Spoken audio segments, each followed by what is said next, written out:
फिर कहते हैं शिवरात्रि पड़ेगी। ये शिवरात्रि निवेदन करूंगा, अगर जिंदगी में थोड़ी सी तकलीफ है, दुख है, कष्ट है, परेशानी है, तो उस शिवरात्रि को हाथ से मत जाने। आपको पहले भी कहा कि क्या क्या वस्तु भगवान शंकर को हम रात्रि के समय पर चढ़ा दें, जिससे हमारा रोग समाप्त हो जाए, हमारी बीमारी समाप्त हो जाए, हमारे जीवन में सुख समृद्धि लक्ष्मी आ जाए। वो समर्पण का भाव। और शिवरात्रि आने में देरी है, और आपके जीवन में बहुत कष्ट है, बहुत कष्ट। महाराज 5 कमलगट्टे, 5 बेलपत्र तांबे के लोटे में जल भरकर रख लीजिए। सीधे हाथ पर उस कलश को रखो जिसमें 5 कमलगट्टे और 5 बेलपत्र रखिए। श्री शिवाय नमस्तुभ्यम शिव महापुराण का मूल मंत्र है, जैसे भागवत का मूल मंत्र है ओम नमो भगवते वासुदेवाय। शिव महापुराण का मूल मंत्र है श्री शिवाय नमस्तुभ्यम। इस मंत्र का 5 बार स्मरण कर कर आपको जो तकलीफ है उसको हृदय चित्त से धरकर मस्तक से कलश को लगाकर किसी एकांतेश्वर महादेव पर, एकांतेश्वर महादेव मतलब अपने गांव से, नगर से, शहर से जो बाहर खेड़े में हो, बिल्कुल बाहर, जिस शिवलिंग पर कोई पूजन करने ना जाता हो, एकांत में बैठे हो, जंगल में बैठे हो, कहीं किसी वृक्ष के नीचे विराजमान हो, ऐसे एकांतेश्वर महादेव पर अपनी कामना कर कर वो जल समर्पित कर दो। 1 बेलपत्र, 1 कमलगट्टा उठाकर अपने घर पर लेकर आ जाओ। जो तकलीफ बहुत ज्यादा हो रही है 5 दिन में आपको मालूम पड़ जाएगी, 5 दिन में अंतर आ जाएगा। शिव का अनुमोदन करो, शंकर का स्मरण करो। महाराज शिव का, शंकर,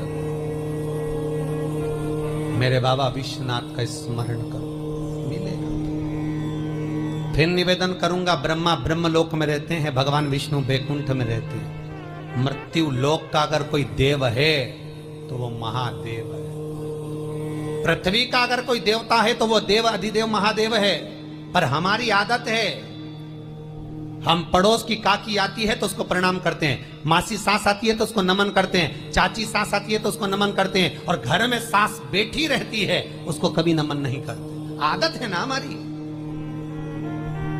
दूसरों को तो हम प्रणाम कर लेंगे पर घर की सास को नमन नहीं कर पाते। उसी तरह हम भगवान विष्णु का स्मरण कर रहे हैं, ब्रह्मा का स्मरण कर रहे हैं, सारे 33 कोटि देवताओं का स्मरण कर रहे हैं, पर भूलोक का इस देव अधिदेव महादेव का हम कितना स्मरण कर रहे हैं। हम तो भगवान शंकर के मंदिर में भी जाते हैं तो छल करते हैं। गए मंदिर में, वहां का लोटा उठा लिया, पानी भर लिया, शंकर जी को चढ़ा दिया। लोटा दूसरे का, पानी दूसरे का, मंदिर भी दूसरे, पानी दूसरे का, लोटा दूसरे का, शंकर जी पे चढ़ा रही।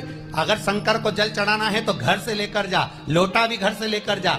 और अगर मंदिर का पानी लिया है, मंदिर का लोटा लिया है तो 1 रुपए लोटे का किराया, और 1 रुपए जो लाइट जली, पानी भरा जिस पुजारी ने, उसका 2 रुपया दान पेटी में डाल, तब जाकर तू शंकर को पानी चढ़ाएगी, तब शंकर उस जल को स्वीकार करता। किसी की लगी लगाई थाली मिल जाए पूजन की और तुम सिर पे पल्लू लेके कुंकू चावल रोली बोली सब चढ़ा दो, और बेचारी वो बाद में आए तो देखे तो यहाँ सब साफ, तो क्या भगवान स्वीकार करेगा? भगवान ऐसा स्वीकार नहीं करे।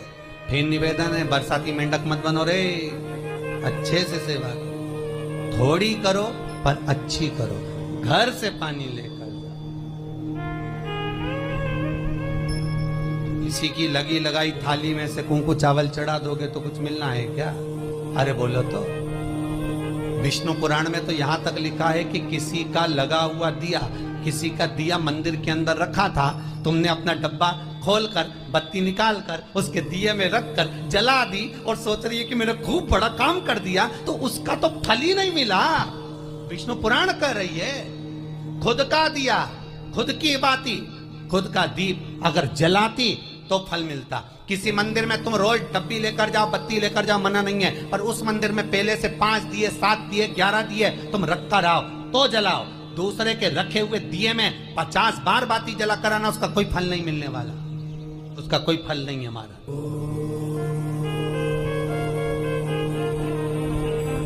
खुद का जल लेकर जाओगे, खुद का लोटा लेकर जाओगे तो फल। यहाँ तो स्वयं भागवत कह रही है, राजा बलि के सामने वामन भगवान कहते हैं, राजन तेरे कमंडल को लेकर आ, उससे संकल्प छोड़, अगर मेरे जल का संकल्प छोड़ेगा तो उसका कोई फल नहीं मिलने वाला। और अगर कोई यहाँ आता भी है तो साथ में पानी की बोतल लाओ, चावल लाओ, पूजा की थाली लाओ, फिर बैठो।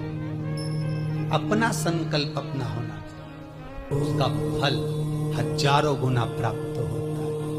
दूसरे का जल, दूसरे का चावल स्वीकार कर लिया, उससे फल की कामना